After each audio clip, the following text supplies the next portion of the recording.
Sindh United Party Karachi division तरफां क़ौम परस्त अॻवान क़ासिम चांडे जे 7वीं वरसी बिलावल कॉलोनी में सादगी सां मल्हाई वई।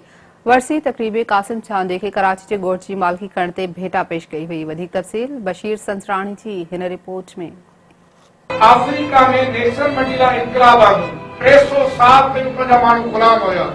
300 सालनि जे गुलामी खां उते सोन जा तमाम घणी सोन जो खाणियूं लॻी वेंदियूं आहिनि। सिंध यूनाइटेड पार्टी कराची डिवीजन तरफां कराची जे कोरंगी वारे इलाइक़े बिलावल कॉलोनी में क़ौम परस्त अॻवान मोहम्मद क़ासिम चांडे जी 7वीं वरसी सादगीअ सां मल्हाई वई। वरसी तक़रीब में सिंध यूनाइटेड पार्टी जे मरकज़ी नायब सदर एजाज सामटे, मखदूम शम्स, मुनीर मक्सी, आबिद भय, जुल्फकार अली, अमीर जान चांडे ऐं ॿियनि सां गॾु अॻवाननि ऐं कारकुननि शिरकत कई। तक़रीब में क़ासिम चांडे खे कराचीअ जे ॻोठनि जी मालिकी करण ते भेटा पेश कई वई। उन मौक़े ते सिंध टीवी न्यूज़ सां ॻाल्हाईंदे एजाज सामटे ऐं ॿियनि चयो त शहीद क़ासिम चांडे सिंध जे आजपे ऐं ख़ुशहालीअ लाइ हर अवल दस्ते जो किरदारु अदा कयो, खेनि हमेशह यादि रखियो वेंदो।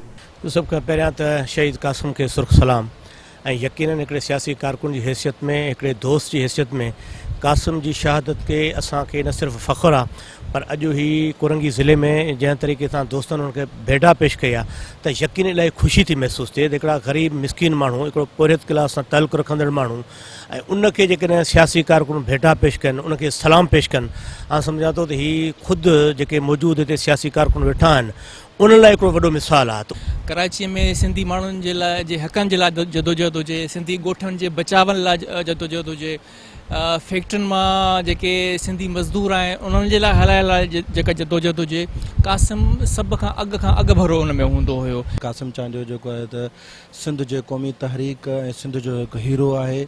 शहीद क़ासिम चांडे जहिड़ी रीति जेको आहे त माना ॻोठनि जी मालिकी कई, कराची जी जेको आहे त मालिकी कई, कराची जी जेको आहे त जिथे अलॻि करण जी साज़िश हुते उते जेको आहे त हुन सरेआम जेको आहे त माना चाकिंग ऐं जेको आहे त बैनर वग़ैरह जेको आहे त माना डरायो। हर वक़्तु उन जो जॾहिं खां कराची में हू सियासत करणु शुरू कई त क़ासिम जो माहौर इहो ई रहियो त कराची में सियासत करणी आहे, सिंधी माण्हुनि जी वारसी करणी आहे, सिंधी माण्हुनि जी मदद करणी आहे। जीअं असांजी कराची में सिंधियुनि सां नाजाइज़ आहिनि उन्हनि खे जेको आहे सो आबाद करण में ऐं पोरियत मज़दूरनि जे लाइ निकिरण में वॾो किरदारु हो। तक़रीब जे आख़िर में इफ़्तार पार्टीअ जो बंदोबस्तु पिणु कयो वियो।